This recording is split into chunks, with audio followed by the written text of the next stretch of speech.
Howdy, my name is John Hammond. I'm in English, I think English 231. Yeah, English 231.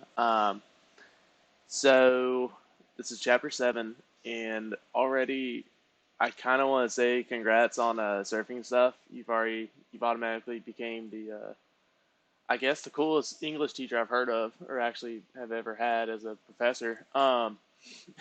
Usually I don't really suspect an English teacher to have such an interesting hobby as that. So kudos. But just kind of want to get that out of the way. So I guess I'll go like a little bit backwards in your chapter instead of from the beginning on. But I really kind of want to go into what you were talking about with the Samsung like connected surfboard and how freaky it was, and how connected it brought, or it's supposed to bring people who are surfing and stuff. And I remember how you were kind of saying how that surfing should really be like a solitary sport, or is a solitary sport, and that's kind of freaky that with all these technological advancements, how it's really just it's taking away from the solidarity of it. And I wanted to kind of compare that with golf. I've been kind of getting into that a lot lately. And my first time actually golfing was with my dad. My dad was born 57, I want to say. So he's grown up and spent a lot of his time golfing pre-smartphone and pre-pager. And I remember he was kind of honestly talking about how great it was back then, which you could kind of play hooky from work, and you're pretty much like separated from, I guess, your life to a certain degree. No one could really get in contact with you. It was kind of just a way of escaping your current reality. And ever since the smartphone and stuff, it's really been taken away from doing that. And the more and more like with golf and stuff, I do know that the cards are being tracked. There's smartphone apps that a lot of people use when coming down to golfing, such as like range finding and certain other technological features that involve GPS tracking and stuff. And so golf is becoming less and less of an isolated sport, which that's kind of what it was created for, and why it gained so much notoriety behind it. Uh, so this chapter was primarily about just the darkness of the web, pretty much, or what it felt like. You kind of brought out pretty much the darkness of the web on how murky things can get. On this, we kind of went through like how the CIA has been kind of like tracking everything we've done, and just now or just recently, how you said in 2017 with the whole WikiLeaks situation. Just now we're finding out about this. So this thing has been going on for years, with many of us being highly unaware. And how you talked about the Find My iPhone situation, and how great technology can become.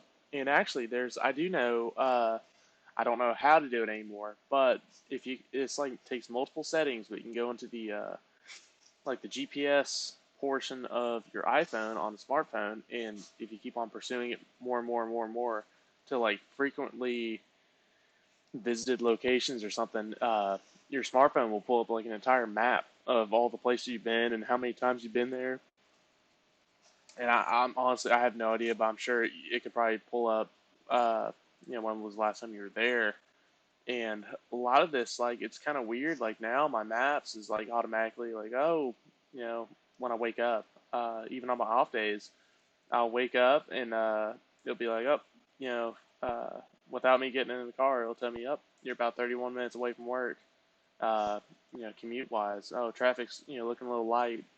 And it's just like it's so weird how technology and the iPhone knows now, just because it's been tracking your where you've been, where you're going, how long you've been working there for. Same can go with school.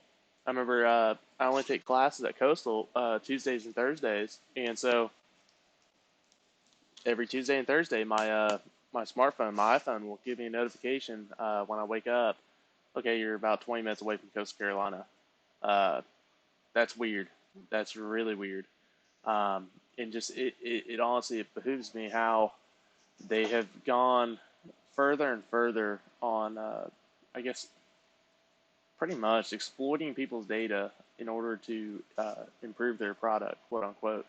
And another thing is you were kind of going over how all these social media websites, Google, I'm sure there's multiple others, that man, like when you look up, like say you search something on Google, let's say for hats, you're looking for the newest Rip Curl hat, I don't know. Immediately after that, you go on Facebook and you find like a billion ads for your for hats, something you just searched on Google, and it's just I don't know. I think it's kind of wild how they all these companies just sell this data to these advertising companies or electronic advertising companies, and they find a way to kind of take one portion of the internet and plug it into the next. And I don't know. I think that honestly just kind of trips me out and trips me up how just deeply intertwined and connected these computers and stuff can be. I know on Facebook there was a certain set or certain instructions on how you can go in your settings and you can look up your advertising, what they think of you, specifically like your political views.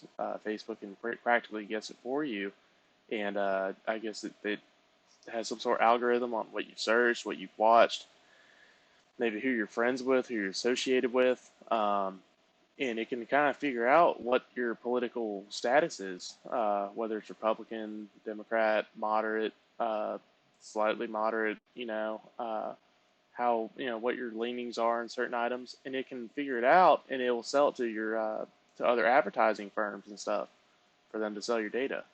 So I thought that was kind of interesting on how Facebook has done that.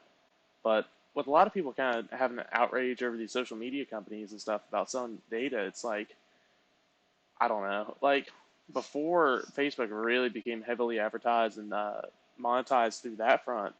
I mean, most of the time, that's how they made their money. Is they sell your data, and that's why signing up signing up for Facebook so free is because of that. They sell your data and get away with it. And so it's kind of interesting how these Facebook hearings. I know in a year or two ago, that famous picture of Mark Zuckerberg appearing in maybe the Senate, I think, to to speak about the matter, and how all these people are getting so upset about him and Facebook selling data. It's like, dude, they've been doing it forever. What do you think is going to change? Even though Facebook can say, yeah, we're monitoring your privacy and stuff, there's still like this little kind of tipping scale in which, like, yeah, we can, preserve this amount of information and privacy, but we have to sell this much more. Maybe they exploit other more public things about you, or I do know now how they've been recently like heavily advertising more on the front end instead of selling the data. So it's kind of an interesting way of going. But chapter 7, Going Dark, I thought was probably my favorite read so far. It just, yeah, it's crazy. It really does. The internet really is like kind of like the Wild West out there right now. And I don't think owning a smartphone right now really is helping you out on the internet and websites such as Facebook, characterizing you, figuring out how you operate and how you work due to how often you get on there. So, interesting chapter, and I think that'll do it.